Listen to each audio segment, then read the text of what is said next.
एकादशी किसको करनी चाहिए, कब करनी चाहिए? देखो, एकादशी 8 साल से 80 साल तक के सभी लोगों को, सभी वर्ग के लोगों को लेनी चाहिए। एकादशी का कोई समय नहीं है। महीने की 2 एकादशी आती हैं, कभी भी हम इस एकादशी को उठा सकते हैं। इसमें कोई मतलब कोई निश्चित समय नहीं है, कोई नियम नहीं है, तो इसे कभी भी कर सकते हैं।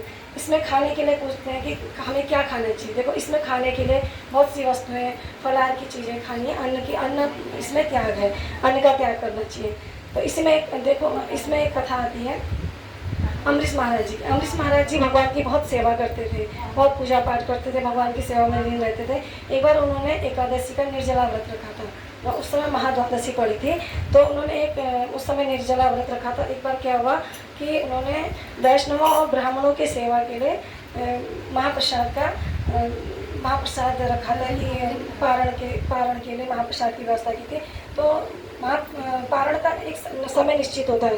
तो उस समय क्या हुआ, दुर्वासा ऋषि उनके वहाँ पर पहुँच गए, तो बहुत आनंदित हुए, बहुत प्रसन्न हुए कि बड़े महात्मा मेरे पास, मतलब मेरे वहाँ पर आए हैं। तो अतिथि देवो भव कहते हैं, तो उन्होंने उनको अतिथि के समान उनको सम्मान किया और उनको महाप्रसाद के लिए कहा कि महाप्रसाद की व्यवस्था, आप प्रसाद ग्रहण कीजिए। तो दुर्वासा ऋषि ने कहा कि मैं महाप्रसाद ग्रहण नहीं करूँगा, मैं ऐसा करता हूँ, स्नान करके आता हूँ, उसके बाद मैं महाप्रसाद ग्रहण करूँगा। तो क्या हुआ, पारण का समय निश्चित था। दुर्वासा ऋषि जी स्नान करने चले गए, तो अमरीश महाराज जी ने क्या, समय के अनुसार उन्होंने पारण कर लिया। पारण किया तो देखा, तो उसी समय दुर्वासा ऋषि स्नान कर वापस लौटे, तो उन्होंने देखा कि अमरीश महाराज जी ने पारण कर लिया।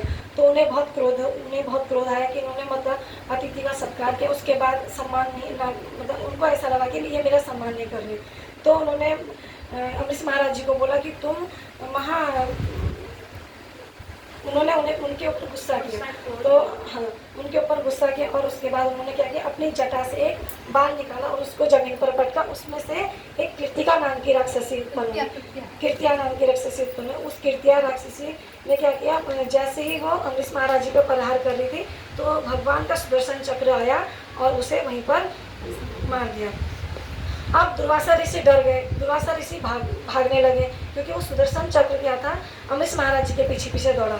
तो वो बहुत डर के मारे 14 लोग से लेकर दुर्वासा ऋषि के पीछे दौड़े और उन्होंने क्या किया, 14 लोग से लेकर शिव लोक तक दौड़ लगाई दुर्वासा ऋषि ने। और वो शिव जी से कहने लगे कि मुझे माफ, मतलब उनसे कहने लगे कि मेरे पीछे सुदर्शन चक्र पड़ गया, मैं क्या करूं, मुझे अपनी शरण दीजिए। तो शिव जी ने भी कहा कि मैं तुम्हें अपनी शरण नहीं दूंगा, जो भगवान के भक्तों को अपमान करता है मैं उसको शरण नहीं दूंगा, तुम ऐसा करो विष्णु भगवान के पास जाओ। तो उधर से सुदर्शन चक्र उनके पीछे आ रहा है। तो उस समय क्या हुआ, वो विष्णु भगवान के पीछे जाते हैं और विष्णु भगवान से कहते हैं कि मुझे शरण में लीजिए, मुझे माफ़ कर दीजिए।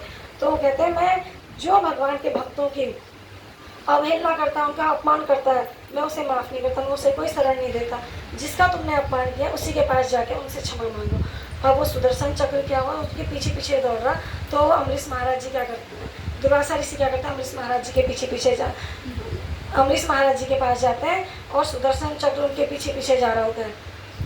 तो अमरीश महाराज जी के पास वो जाता है और क्या उनसे अपनी रक्षा की कामना करते हैं। तो अमरीश महाराज जी क्या करते हैं, वहीं पे अपनी हाथ जोड़ के खड़े होते हैं।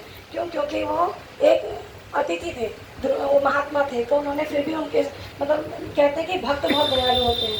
तो भगवान भी कहते हैं कि मैं भक्तों का हृदय हूँ और भक्त मेरे हृदय है। जो भक्तों का अपमान करता है मैं उसको कभी छोड़ता नहीं हूँ। और भगवान क्या करते हैं, उससे कहते हैं, दुर्वासा ऋषि से कहते हैं तुम वहीं जाकर माफ़ी मांगो।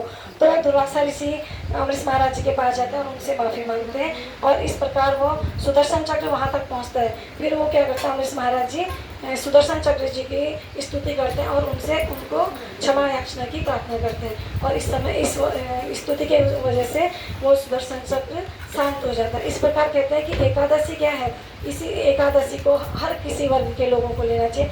8 से 80 साल तक के लोगों को एकादशी रखनी चाहिए।